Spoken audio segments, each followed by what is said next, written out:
On April 5th, Pocatello, Idaho, police respond to a nonverbal autistic boy, Victor Perez, experiencing a mental health crisis. 2 or more squad cars arrive on the scene and 4 officers run towards a chain-link fenced yard where the boy is lying on the grass holding a knife. As they run towards the fence, they are yelling at him to drop the knife. Remember, this boy is severely autistic and nonverbal. Additionally, this is a Spanish-speaking household.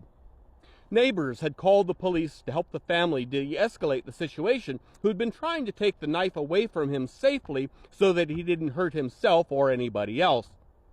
Police run up to the fence, yelling at the boy to drop the knife as the boy begins to get to his feet. Before he had even reached a fully erect position, police began to fire, discharging their weapons 12 times and striking him 9. A total of 20 seconds had elapsed from the time that the police arrived on the scene, and they determined that the best course of action was to empty their guns into an autistic kid. Police say he was coming towards them with a knife and refused to obey orders, but video shows that he'd yet to even fully reach an erect position before they opened fire.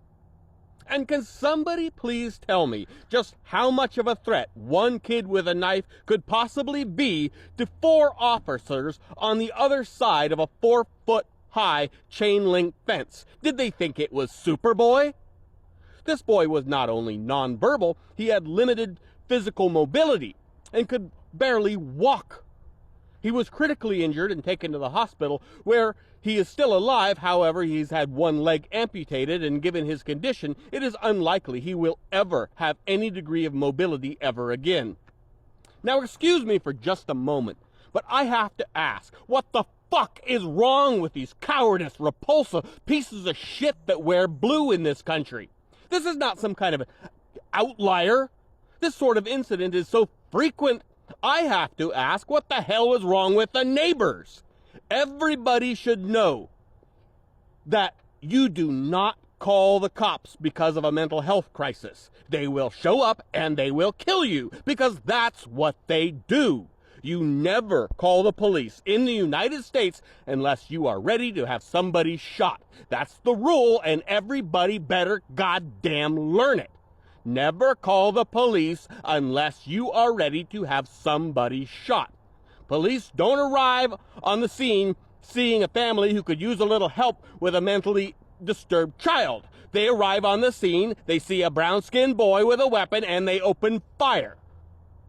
I have so many questions here, though. He was inside a chain-link fence. At what point did they fear for their lives? This kid could barely walk. And 4 of you feared for your lives as he's on the other side of a chain-link fence? So you're telling me that 4 cops have less courage than my 98-year-old grandmother? Or is it just that they see a brown-skinned kid holding a knife and they go, oh boy, it's our chance to get away with shooting somebody? One of the cops reportedly believed it was an intoxicated man laying on the grass in the front yard holding the knife. Well, let's just for a moment pretend that's true. At what point did it become an immediate death sentence crime to be intoxicated in your front yard, lying on the grass inside of a fenced yard holding a knife? Or even a gun, for that matter? And in all of this, there is yet to even be a hint from the police force administration that there is any kind of wrongdoing having been done on the part of the officers. If this is just standard procedure, brown boy in a fenced yard holding a knife, of course you shoot first and ask questions later. This is the United States, the land of the free and the home of the brave. Those brave boys in blue feared for their lives. That disabled boy, he might have just leaped over that fence, or maybe he would have run around it and found a gate.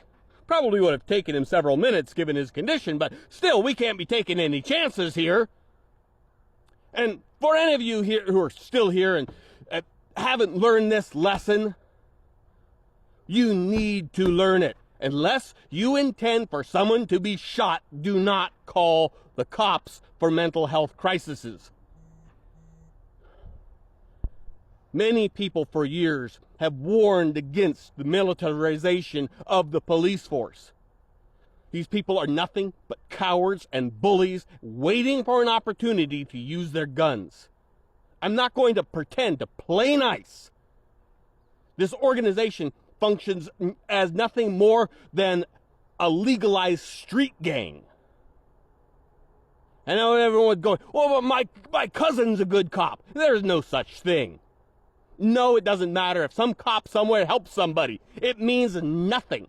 That means as much as saying Hitler was a vegetarian, a quiet painter, a man who loved to play a game of fetch with his dog, and he attended church.